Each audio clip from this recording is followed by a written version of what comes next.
अभी मैं आया हूँ पंकज गांधी जायसवाल, जो कि सनातन अर्थशास्त्र के रचयिता हैं। और एक क्वेश्चन है, काफ़ी पाकिस्तान के लोग सवाल करते हैं कि ये भारत के साथ हमारा ट्रेड बंद है। तो पाकिस्तान के लोग तो खैर बताते हैं कि हमारा नुकसान है, लेकिन मैं जानने की कोशिश करता हूँ कि पाकिस्तान के साथ ट्रेड ना होने से भारत के जीडीपी पे क्या फ़र्क पड़ने वाला है। भारत को कुछ नुकसान है कि नहीं है? अगर व्यापार चालू होता तो भारत को क्या फ़ायदा होता? इसी संदर्भ में बात करूँगा पंकज जी से।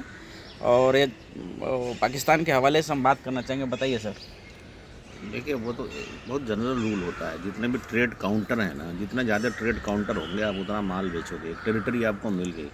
अगर कोई आपसे कहे, जैसे आप खुद सिसवा टाउन के निवासी हैं, अगर कोई आपसे कहे कि भाई सब जगह बेचो लेकिन तुम्हारा नेचुरल बाज़ार बंद कर दे रहा हूँ, तो नुकसान तो होता ही है एक ट्रेड काउंटर, बट इतना बड़ा नुकसान नहीं है। मतलब नेशनल सिक्योरिटी और जो उसके रिएक्शंस हैं, बिहेवियर है, उसको लेके भारत सरकार ने या उधर से जो भी रिस्ट्रिक्शंस लगे हुए हैं, तो नुकसान है। हम माल नहीं बेच पा रहे। हमारा एक्सपोर्ट था, उनको एक्सपोर्ट हमारे बंद हैं, और उनके यहाँ से भी एक्सपोर्ट और भारत में इंपोर्ट बंद है।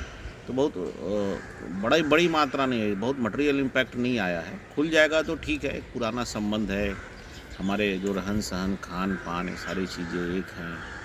तो उस तरह के जो फूड आइटम्स के एक्सपोर्ट बढ़ेंगे, वहाँ से भी हम मंगाते हैं, वो बढ़ेंगे।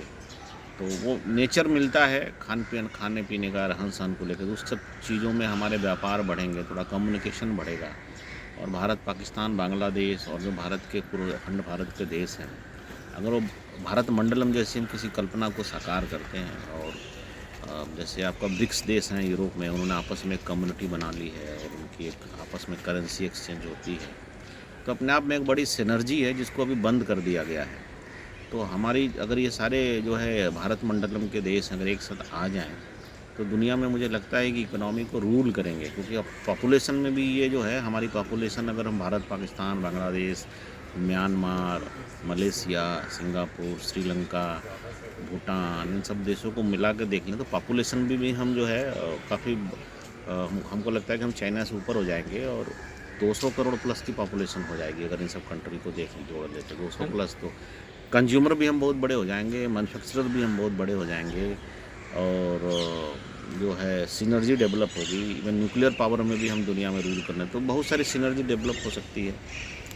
और दूसरा क्वेश्चन ये है कि पाकिस्तान से भी एक क्वेश्चन और ज़्यादा उठती है कि भारत पाकिस्तान को लेकर इतना क्रूर हो गया है। जैसे ट्रेड तो खैर करता ही नहीं है, अभी भारत ने क्रिकेट खेलना भी बंद कर दिया है। और भी रिसेंटली जो है ओमान में एक बैठक हुई है 52 देशों का, जिसमें बहुत सारे मुस्लिम देश हैं, यूरोपियन कंट्री के देश हैं, और भारत भी रहा, जिसमें भारत के दबाव में आकर के ओमान ने पाकिस्तान को मतलब उस बैठक में बुलाया नहीं, भारत ने पूर्ण रूप से उसको आइसोलेट कर दिया।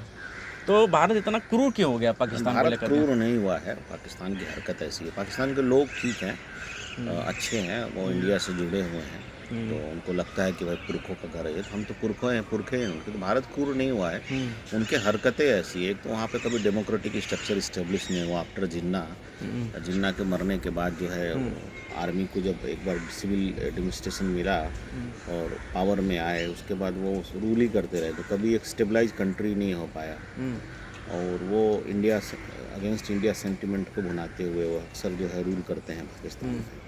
वही इंडिया से फ्रेंडली नहीं हो पाए। हमारी तरफ से तो भाई बदमाशी करोगे तो हम तो अपने दरवाजे बंद कर लेंगे ना, हम क्यों न्यूसेंस को अपने यहाँ घुसने दें? क्या ज़रूरत थी 99 में कारगिल नहीं वार नहीं, करने उनका की? कहना है कि आप अपना दरवाज़ा तो बंद कर ही रहे हैं, लेकिन पूरी दुनिया में भी उनके लिए दरवाजे बंद कर रहे हैं। नहीं नहीं, ये तो आप किसी बड़े आदमी से झगड़ा करेंगे तो उसके साइड इफ़ेक्ट्स तो आपको ही झेलने पड़ेंगे ना। भाई हम क्यों जो है पाकिस्तान का पोषण करें जो भारत पे आकर वो हमला करने के लिए सक्षम हो? भाई आप 26/11 का हमला आग के सामने है ना, हम कैसे भूल सकते हैं 26/11 का हमला? आप बॉर्डर पे लड़ते हो, एक होता है चलो युद्ध की एक परिस्थिति होती है, सीमा पे सैनिक लड़ रहे हैं, आप घर में घुस के बेगुनाहों को मार रहे हो, महिलाओं को मार रहे हो, बच्चों को मार रहे हो। 26/11 को कोई भुलाया जा सकता है क्या?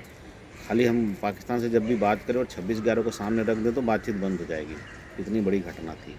तो पाकिस्तान को सार्वजनिक रूप से इस पर माफ़ी मांगनी चाहिए, तब जाके बातचीत का मार्ग प्रशस्त होगा। ऐसा नहीं चल सकता ना कि पीछे सब बंदूक चलाओ और आगे से बात करो। तो दोहरी बात पाकिस्तान करता है तो कैसे हो सकता है? हो ही नहीं सकता है। ये तो पाकिस्तान की गलती। हम तो अभी बहुत सॉफ्ट हैं। हमें तो ट्रंप की नीति पे चलना चाहिए कि भारत का दुश्मन अगर कोई है, और जब तक वो भारत की संप्रभुता की सम्मान करता तब ठीक है। अगर संप्रभुता से कोई छेड़छाड़ करता है या हमारे सिटीजन पे कोई छेड़छाड़ करता है, तो हमको ट्रंप की तरह ही फॉलो करना चाहिए। अभी तो हम बहुत सॉफ्ट हैं। और एक चीज़ और मैं जानना चाहता हूँ कि भारत और पाकिस्तान की संस्कृति तो साझा रूप से एक रही है और 1947 के पहले, तो मुझे लगता है कि काफ़ी सोच भी एक दूसरे से मैच करती है, कल्चर भी एक दूसरे से मैच करते हैं। लेकिन मुझे लगता है कि पूरा पाकिस्तान के लोग तो ये नहीं चाहते कि पाकिस्तान बना। मैं एक बार हिस्ट्री पढ़ रहा था, उसमें मालूम चल रहा था कि यूपी, बिहार और बंगाल के लोगों ने मिलकर के पाकिस्तान बनाया। तो फिर विभाजन के टाइम पाकिस्तानियों का क्या रोल रहा? एक तो जो है अपने सवाल का जवाब खुद ही दे दिए और मुझे जवाब देने की ज़रूरत नहीं है। लेकिन पाकिस्तान में एक बड़ी संख्या यूपी डायस्पोरा की है, तो पश्चिमी उत्तर प्रदेश से बहुत सारी संख्या में लोग गए थे और बेसिकली पाकिस्तान जो है। नहीं, एक मिनट रुकूंगा मैं आपको, एक बार नाम भूल रहा हूँ मैं उस विद्वान का, पाकिस्तान के बहुत बड़े मतलब रिसर्च टाइप का नाम भूल रहा हूँ। उन्होंने बोला कि पाकिस्तान को हम लोगों ने बनाया ही नहीं। हाँ, वो जो स्वीडन में रहते हैं प्रोफेसर साहब ना, इश्तियाक। नहीं, स्वीडन वाले नहीं, वो पाकिस्तान में रहते हैं। तो उन्होंने बोला कि पाकिस्तान को तो हम लोगों ने बनाया ही नहीं। पाकिस्तान को बनाने में बंगाल, यूपी और बिहार के मुसलमानों ने आंदोलन को तेज किया और मांग भी उनकी सबसे अधिक रही। मुसलमान तो ठीक है, और उन्होंने कहा था कि पाकिस्तान के कुछ चंद राजनीतिक घराने लोगों ने अपने राजनीतिक स्वार्थ के लिए भारत को हमसे अलग कर दिया, जिसका खामियाजा पूरा पाकिस्तान भुगत रहा है। नहीं, इसमें थोड़ा सा इसको रिफाइन करूँगा। इसमें बेसिकली मुसलमान का तो इस्तेमाल किया कि मुसलमान जो है पाकिस्तान बनाने के लिए थे, उन मुसलमानों का इस्तेमाल हुआ। बेसिकली जमींदार लोग पाकिस्तान बनाए थे, और जो पाकिस्तानी मुसलमान में जमींदार थे उनको यहाँ पे जो है उनकी प्रॉपर्टी जो है गवर्नमेंट में विलय होने वाली थी, राजपाट से लेकर बहुत सारी चीज़ें, तो उनको अपनी जमींदारी बचानी थी। तो बेसिकली पाकिस्तान जो है जमींदारों ने बनाया है, पूंजीपतियों ने बनाया है, और वहाँ पे जो है उनकी जो एसेट थी वो मतलब वो प्रोटेक्ट होने वाली थी। यहाँ पे जो एसेट जो है, क्योंकि यहाँ पे एक तरह से जो है उनको संकेत मिल गए थे कि भारत में वामपंथी शासन मॉडल जो है लागू होने वाला है, और संपत्तियों को लेके जो है कोई ऐसे कानून आने वाले व्यक्ति जो अपनी संपत्ति को ज़्यादा नहीं रख सकता है, तो वो संकेत उनको मिल गए थे। तो पाकिस्तान बेसिकली जमींदार लॉबी ने बनाया था। ये तो आम मुसलमानों का नाम पे इस्तेमाल करके उन्होंने कंट्री का निर्माण किया, 2 नेशन 3 है, बट उनके निर्माण के पीछे जमींदारी विचारधारा का ज़्यादा। इसीलिए आज तक भी जमींदारी प्रथा टूटी नहीं है वहाँ पे। आज भी पाकिस्तान में जमींदारी प्रथा चल रही है। इसके पीछे का रीज़न मुझे लगता है यही सब होगा। नहीं, यही कारण है ना, मूल में ही जमींदारी प्रथा को कंटिन्यू करने के लिए पाकिस्तान का निर्माण किया गया। भारत में रहते तो प्रथा जो है उस समय के नेहरू जो है इस प्रथा के विरोधी थे, और भारत में जो है वामपंथी विचारधारा जड़ जमा। आप देखोगे कि जब भारत आज़ाद हुआ उसके बाद नेहरू जी का जो शासन मॉडल था, जो गवर्नेंस मॉडल था, उसको बोला जाता था कि नेहरू जी के बाग में भी जो पेड़ है वो बाईं तरफ झुका हुआ है, तो लेफ्ट हार्ट की तरफ उनकी तरफ झुकाव जो है वो परिलक्षित हो गया था, और रशिया से उनकी दोस्ती मालूम थी, और वो पूरी तरह से जो जमींदारी प्रथा के विरुद्ध थे। तो ये सबको संकेत मिल गया था कि अगर हम भारत में रहेंगे तो जो ये प्रथा बंद हो जाएगी। तो बेसिकली जमींदारी प्रथा के कंटिन्यूटी के लिए ही पाकिस्तान का निर्माण, तो जिसके मूल में ही यही हो कि हम क्रूर शासन, हमको जमींदारी की प्रथा तो क्रूर शासन ही थी ना, को कंटिन्यू करना है। तो पाकिस्तान का शासन हमेशा से क्रूर रहा, भारत कभी क्रूर नहीं रहा है, पाकिस्तान हमेशा से क्रूर रहा, इसलिए उसके फाउंडेशन में ही गड़बड़ी हो गई। और दूसरी बात, जिस आइडियोलॉजी के साथ जिन्ना ने सोचा था कि हम पाकिस्तान को बनाएंगे, उनकी मृत्यु हो गई, तो वो शेप ही नहीं दे पाए। उसके बाद जो है आप सत्ता की जो शक्तियाँ हैं वो इकट्ठा होती गई और अपने हिसाब से जिन्होंने पाकिस्तान को चलाया। तो फाउंडर ही 6 महीने में मर गया, तो शेप कहाँ से दे पाया, ये भी पाकिस्तान का दुर्भाग्य है।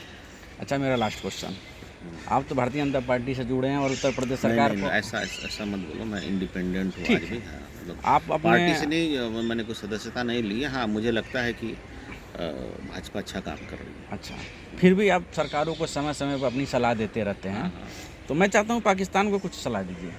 सलाह तो मैंने अखिलेश यादव जी को भी दिया था कि आप एयरपोर्ट बना दीजिए, फिर वो, लेकिन वो क्रियान्वित तो योगी जी ने किया, इसलिए ऐसा नहीं है कि स्पेसिफिक। मैं पाकिस्तान की बात कर रहा हूँ, पाकिस्तान के लोगों को क्या सलाह देना चाहिए? भारत में विलय कर लो। अगर उनको क्या ठीक करना तो क्या करना चाहिए? भारत में विलय कर लो, सीमा को मेंटेन रखो, एक भारत पाकिस्तान बांग्लादेश का जो है महासंघ जैसे एक बनता है वैसे बना लो, और अपना एक ऑटोनॉमस स्टेट। मैं जीडीपी के हवाले से बात कर रहा हूँ, क्योंकि उनकी सबसे बड़ी समस्या है कि उनके जीडीपी ऊपर नहीं जा पा रही है। जब तक आतंकवाद रहेगा तब तक वो और भी नीचे जाएंगे, उनको आतंकवाद से मुक्ति पाएंगे। देखिए, लॉ एंड ऑर्डर सबसे बड़ी चीज़ होती है किसी भी व्यापार के फलीभूत होने के लिए। तो पाकिस्तान में लॉ एंड ऑर्डर सही होना चाहिए, उनको जो है अब आतंकवाद खत्म, मुक्त पाकिस्तान की घोषणा वहाँ की जनता को करनी चाहिए, और सड़क पे उतर के आतंकवाद समर्थक जितनी संस्थाएं हैं, सरकारी संस्थाएं, सबको जब उखाड़ कर फेंक देना चाहिए। शांत और समृद्ध पाकिस्तान भारत के हित में है और ये काम वहाँ की जनता को करना है।